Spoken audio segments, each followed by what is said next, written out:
നമസ്കാരം, കേരള ന്യൂസിലേക്ക് സ്വാഗതം. നിമിഷപ്രിയയുടെ മകളുടെ യാത്ര, അതായത് നിമിഷപ്രിയയുടെ മകൾ യമനിലേക്ക് അച്ഛനൊപ്പം യാത്ര ചെയ്തിരിക്കുകയാണ്. അവരോട് കാലു പിടിച്ച് അപേക്ഷിക്കാനും തൻ്റെ അമ്മയെ തനിക്ക് വിട്ടുതരണമെന്ന് അപേക്ഷിക്കാനുമായിട്ടാണ് ആ കുട്ടി അച്ഛനുമായി ചേർന്ന് പോയിരിക്കുന്നത്.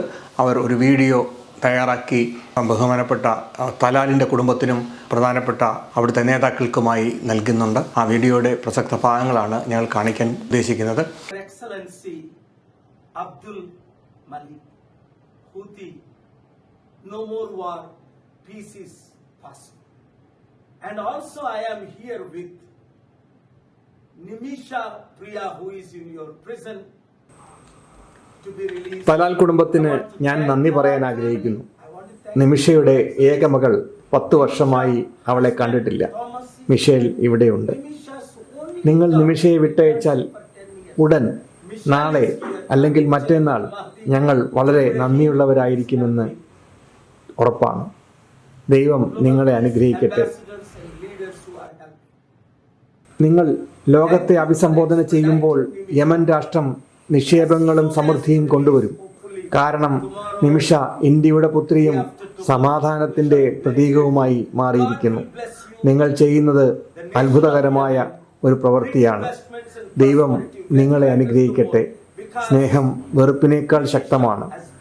നിങ്ങൾ നിങ്ങളുടെ സ്നേഹം തെളിയിക്കുകയാണ്. നിർഭാഗ്യവശാൽ നമ്മൾ യുദ്ധങ്ങളും ഏറ്റുമുട്ടലുകളും കാരണം തകർന്നുകൊണ്ടിരിക്കുന്ന ഒരു ലോകത്തിലാണ് ഇപ്പോൾ ജീവിക്കുന്നത്. അവ വളരെ അനാവശ്യമാണ്. ഈ ദൗത്യം വിജയിക്കുമെന്നും അങ്ങനെ ദുരിതമനുഭവിക്കുന്ന ലോകത്തിലെ പല ഭാഗങ്ങൾക്കും ഇത് ഒരു മാതൃകയായിരിക്കുമെന്നും ഞങ്ങൾ പ്രതീക്ഷിക്കുന്നു. അതിനുവേണ്ടി പ്രാർത്ഥിക്കുകയും ചെയ്യുന്നു.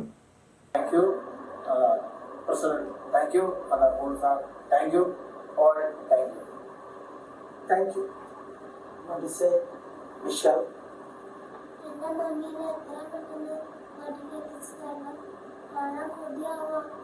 I miss you, Mommy. I love you, Mommy. Thank you. ഒരു കൊച്ചുകുട്ടിയുടെ 13 വയസ്സ് മാത്രമുള്ള 10 വർഷം മുമ്പ് മാത്രം അമ്മയെ കണ്ടിട്ടുള്ള ആ കുട്ടിയുടെ ജീവിതത്തിലെ ഏറ്റവും നിരാശാജനകമായ ദിവസങ്ങളിലൂടെയാണ് അത് കടന്നു പോയിക്കൊണ്ടിരുന്നത്. ഒരിക്കലും അതിന് നന്നായി ഒരു വിദ്യാഭ്യാസം ചെയ്യാൻ കഴിയാത്ത അവസ്ഥ അതിനുണ്ടായിരുന്നു എന്നുള്ളത് നമ്മൾ മനസ്സിലാക്കേണ്ടതാണ്. നമുക്ക് എപ്പോഴും 2 ഭാഗങ്ങളായി തിരിഞ്ഞുകൊണ്ട് നിമിഷയ്ക്ക് നീതി കൊടുക്കണോ വേണ്ടയോ, കൊലക്കുറ്റം ചുമത്തണമോ, തൂക്കിക്കൊല്ലണമോ, വെടിവെച്ച് കൊല്ലണമോ എന്നൊക്കെ ചർച്ച ചെയ്ത് നമുക്ക് സമയം കളയുമ്പോൾ ഒരു പിഞ്ചു കുട്ടിയുടെ വേദന കൂടി നമ്മൾ അറിയാതെ പോകുന്നുണ്ട്. ഇന്ത്യൻ ശിക്ഷാ നിയമപ്രകാരമുള്ള രീതിയിലുള്ള സാമാന്യ ശിക്ഷ അവൾക്ക് ഇതേവരെ ഉള്ള തടവ് മൂലം ലഭിച്ചു കഴിഞ്ഞു. അതേപോലെ തന്നെ ഇന്ന് കൊല ചെയ്യപ്പെടും, ഇന്ന് താൻ കൊല ചെയ്യപ്പെടും, നാളെ കൊല ചെയ്യപ്പെടും, അങ്ങനെ നിത്യേന ജീവിക്കേണ്ടി വരുന്ന ഒരു സ്ത്രീയുടെ അവസ്ഥയും നമ്മൾ മനസ്സിലാക്കേണ്ടതുണ്ട്. വളരെ ഏതായാലും നിമിഷപ്രിയ ചെയ്ത കുറ്റങ്ങളെ ഒന്നും നമുക്ക് ചെറുതായി കാണാൻ കഴിയില്ല. എന്നിരുന്നാലും ഒരു കുട്ടിയെ ഓർത്ത് അവർ വിട്ടുവീഴ്ച ചെയ്യും എന്നാണ് നമ്മൾ അറിയുന്നത്. അതിനുള്ള നീക്കങ്ങളാണ് നടക്കുന്നത്. കാന്തപുരത്തിൻ്റെ ഭാഗത്തു നിന്നും വധശിക്ഷ മാറ്റിവെച്ചിരിക്കുന്നു എന്നാണ് അറിയാൻ കഴിഞ്ഞത്. എത്ര നാൾ കൂടെ തടവിൽ കഴിയേണ്ടി വരും, എത്ര നാൾ കൂടെ യമനിൽ കഴിയേണ്ടി വരും, അതിനുള്ള മോചനം കൂടി ഉണ്ടാകുമോ എന്നുള്ള കാര്യങ്ങളെ സംബന്ധിച്ചൊക്കെ ഉള്ള ചർച്ചകൾ ഇനി നടന്നു വരികയാണ്.